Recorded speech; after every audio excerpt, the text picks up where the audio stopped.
Chapter 11. The Sacrifices Perverted. Another point we need to consider is the frequency of the sacrifices.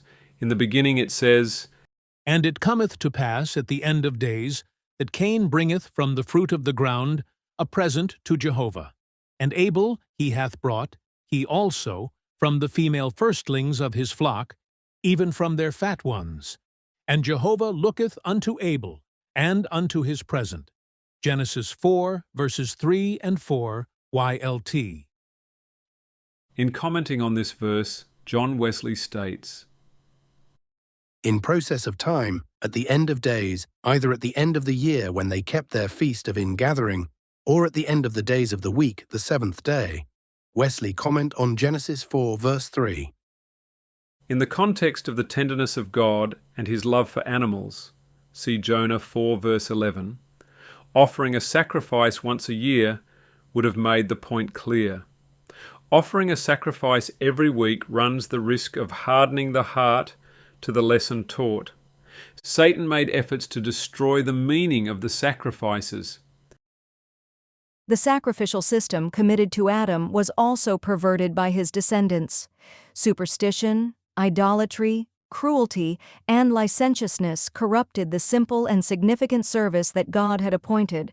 Patriarchs and Prophets, page 364.3. Soon the antediluvians were offering human sacrifices to appease their perceptions of an angry deity. The altars on which human sacrifices had been offered were torn down, and the worshippers were made to tremble at the power of the living God, and to know that it was their corruption and idolatry which had called down their destruction. Patriarchs and Prophets, page 99.2. It is in this context that Caiaphas was motivated to offer Christ as a sacrifice. On the lips of Caiaphas, this most precious truth was turned into a lie. The policy he advocated was based on a principle borrowed from heathenism. Among the heathen, the dim consciousness that one was to die for the human race had led to the offering of human sacrifices. So Caiaphas proposed by the sacrifice of Jesus to save the guilty nation, not from transgression but in transgression, that they might continue in sin. Desire of Ages, page 540.2. The proclivity of men to offer sacrifices as an appeasement to God for their sins is expressed in these words. Will the Lord be pleased with thousands of rams, 10,000 rivers of oil? Shall I give my firstborn for my transgression, the fruit of my body for the sin of my soul? Micah 6, verse 7, NKJV. The simple service which God provided to Adam to diagnose the enmity in his heart eventually became completely perverted.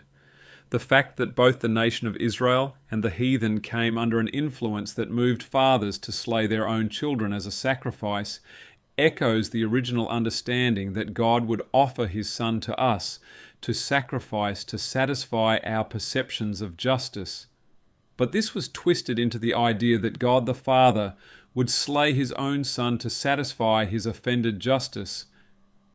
Satan was seeking to bring contempt upon the sacrificial offerings that prefigured the death of Christ, and as the minds of the people were darkened by idolatry, he led them to counterfeit these offerings and sacrifice their own children upon the altars of their gods. As men turned away from God, the divine attributes, justice, purity, and love, were supplanted by oppression, violence, and brutality. Patriarchs and Prophets, page 120.3. In taking these steps, Satan led men to repeat what Satan had done in placing his own attributes upon God. Thus, the archfiend clothes with his own attributes the creator and benefactor of mankind. Cruelty is satanic. God is love, and all that he created was pure, holy, and lovely, until sin was brought in by the first great rebel. Great Controversy, page 534.2. The deceitfulness of the human heart under the inspiration of Satan led men to hide their enmity for God within the very sacrifice provided for them. This is what has led the whole Christian world to believe that the literal blood of Jesus is what satisfies God's justice and releases them from his condemnation. God wanted to release the world from its self-condemnation and encourage us to take hold of his love by faith, allowing the Spirit or spiritual blood of Christ to cleanse, heal, and transform us into his image. The belief that God's justice demands blood conceals the indignation residing in the souls of men.